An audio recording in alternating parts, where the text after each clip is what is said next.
Good morning, everyone. Today we will know about fifth MCM resolution. So let's start. Fifth MCM ପରବର୍ତ୍ତୀ ସୋମବାର 3 ତାରିଖ November ମାସ 2025 କରାଯିବ। Staff meeting ମଧ୍ୟ କରାହେବ। ବୈଠକ 5 ରିଜଲ୍ୟୁସନ୍ ଏହିପରି ଆପଣମାନେ ଲେଖିବେ। ମୁଁ ତ ଲିଖିଛି ଏହିପରି, ତ ଚାଲନ୍ତୁ ଦେଖିବା।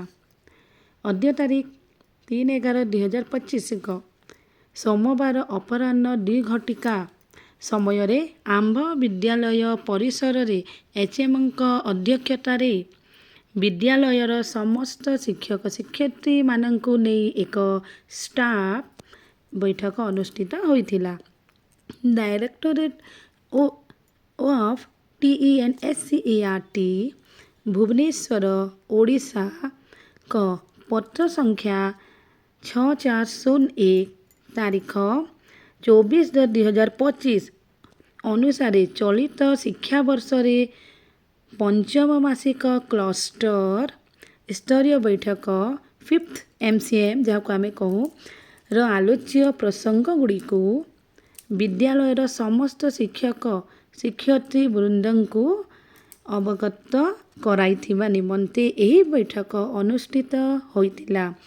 ବିଦ୍ୟାଳୟର ପ୍ରଧାନ ଶିକ୍ଷକ ଓ ପ୍ରଧାନ ଶିକ୍ଷୟିତ୍ରୀଙ୍କ ସଭାପତିତ୍ୱରେ ଉକ୍ତ ବୈଠକରେ ନିମ୍ନଲିଖିତ ପ୍ରସଙ୍ଗଗୁଡ଼ିକୁ ସ୍ଥାନିତ କରାଯାଇଥିଲା, ଯଥା ପ୍ରସଙ୍ଗ 1 ହେଉଛି ସ୍ୱାଗତ ଓ କାର୍ଯ୍ୟସୂଚୀର ସୂଚନା।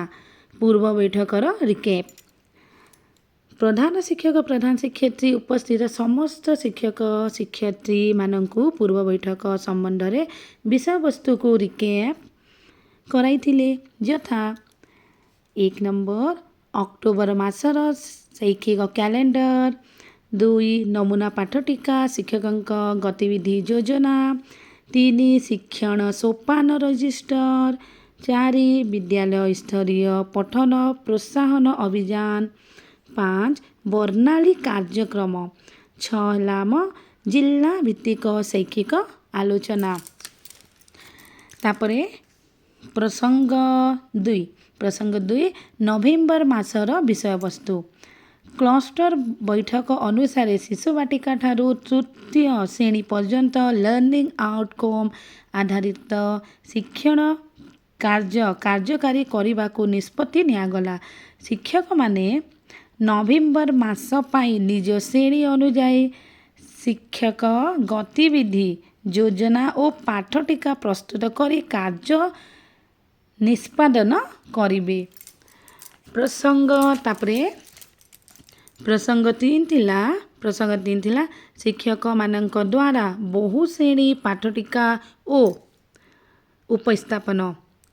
ଏହି ପ୍ରସଙ୍ଗରେ ପ୍ରଧାନ ଶିକ୍ଷକ ସମସ୍ତ ଆଫିଲିଏଟ୍ ଶିକ୍ଷକ ଶିକ୍ଷୟିତ୍ରୀମାନଙ୍କୁ ଶିଶୁ ବାଟିକାରୁ 2 ଶ୍ରେଣୀ ମଧ୍ୟରେ ବହୁ ଶ୍ରେଣୀ ପାଠଟିକା ପ୍ରସ୍ତୁତ କରି ଶିକ୍ଷାଦାନ କରିବାକୁ ପରାମର୍ଶ ଦେଇଥିଲେ।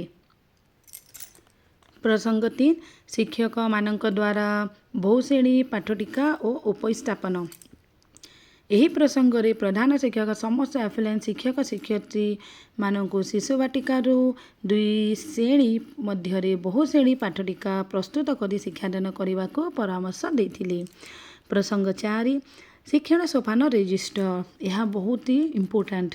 ଏହି ପ୍ରସଙ୍ଗରେ ପ୍ରଧାନ ଶିକ୍ଷକ 1ମ ଶ୍ରେଣୀରୁ 3ୟ ଶ୍ରେଣୀ ପର୍ଯ୍ୟନ୍ତ ଶିକ୍ଷାଦାନ କରୁଥିବା ଶିକ୍ଷକ ଶିକ୍ଷୟିତ୍ରୀମାନଙ୍କୁ ଭାଷା ଓ ଗଣିତରେ ଶିକ୍ଷଣ ସୋପାନ ରେଜିଷ୍ଟରଗୁଡ଼ିକୁ ପିଲାଙ୍କର ଦକ୍ଷତା ଅନୁଯାୟୀ ରେଟିଂ ପ୍ରଦାନ କରି ଅକ୍ଟୋବର ମାସର ପ୍ରଥମ ମାସର ସମସ୍ତ ପିଲାର ଶିକ୍ଷଣ ସୋପାନକୁ ସମ୍ପୂର୍ଣ୍ଣ କରିବା ପାଇଁ କହିଥିଲେ ଏବଂ CCCଙ୍କ ବିଦ୍ୟାଳୟ ପରିଦର୍ଶନ ବେଳେ ଦୃଢ଼ତାର ସହ ସମାନ କରିବାକୁ ପରାମର୍ଶ ଦେଇଥିଲେ।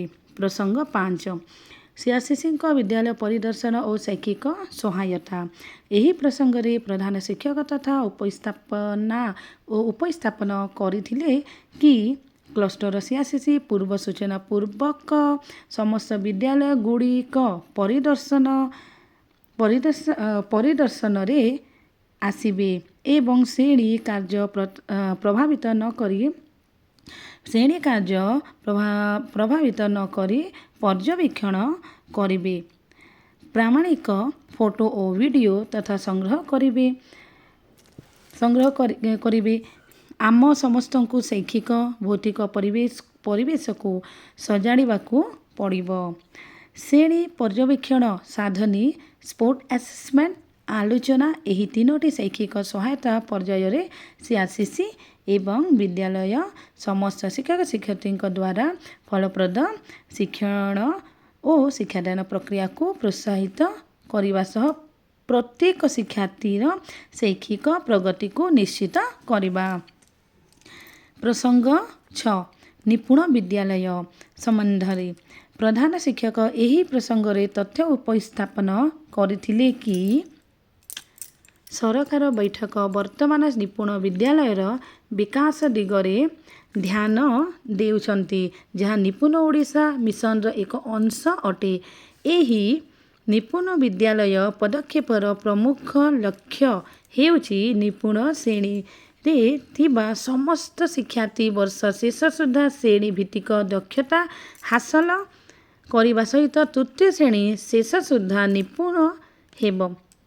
ଏହି ନିପୁଣ ବିଦ୍ୟାଳୟ ପ୍ରୟାସର ତିନୋଟି ପ୍ରମୁଖ ଅଂଶ ହେଉଛି ମୌଳିକ ସାକ୍ଷରତା ଓ ସଂଖ୍ୟାଜ୍ଞାନ ଅନୁରୂପ ଭିତ୍ତିଭୂମି, ଉନ୍ନତ ଶ୍ରେଣୀ ପରିଚାଳନା ଅଭ୍ୟାସ ଏବଂ ମାନ ନିର୍ଦ୍ଧାରଣ, ସମସ୍ତ ଶିକ୍ଷାର୍ଥୀଙ୍କ ଦ୍ୱାରା ସର୍ବନିମ୍ନ 60% ଶିକ୍ଷଣ ଫଳାଫଳ ହାସଲ।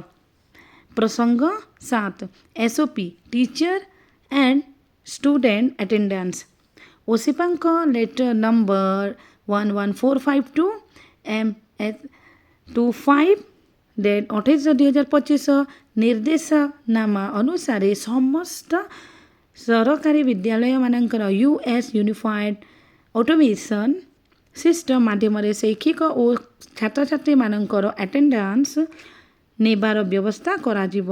କ୍ଲଷ୍ଟରର CRCC ମାନେ SME US ଆପ୍ରେ ବିଦ୍ୟାଳୟମାନଙ୍କ ଶିକ୍ଷକ ଓ ଛାତ୍ରଛାତ୍ରୀ ଉପସ୍ଥାନକୁ ମନିଟର କରିବେ, ଆବଶ୍ୟକ ସ୍ଥଳେ ଫିଜିକାଲି ମନିଟର ମଧ୍ୟ କରିବେ। ତେଣୁ ଆମ୍ଭେମାନେ ସମସ୍ତ ସରକାରଙ୍କ ନିର୍ଦ୍ଦେଶକୁ ପାଳନ କରିବାକୁ ପଡ଼ିବ।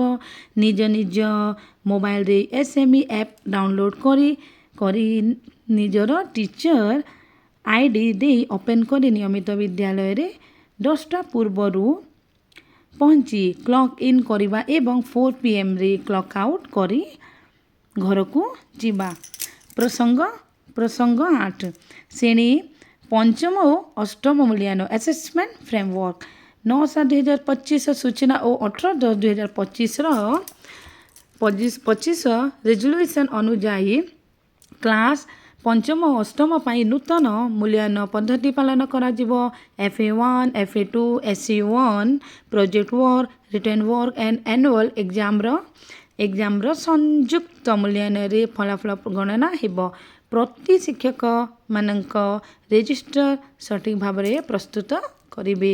ଏହି ବୈଠକରେ ସମସ୍ତ ଶିକ୍ଷକ ଏକମତ ହୋଇ ନଭେମ୍ବର ମାସର MCMର ଉଲ୍ଲିଖିତ କାର୍ଯ୍ୟଗୁଡ଼ିକୁ ବିଦ୍ୟାଳୟ ସ୍ତରରେ ପୂର୍ଣ୍ଣ ଭାବେ କାର୍ଯ୍ୟାନୁଷ୍ଠାନ କରିବା ପାଇଁ ସଂକଳ୍ପ କଲେ।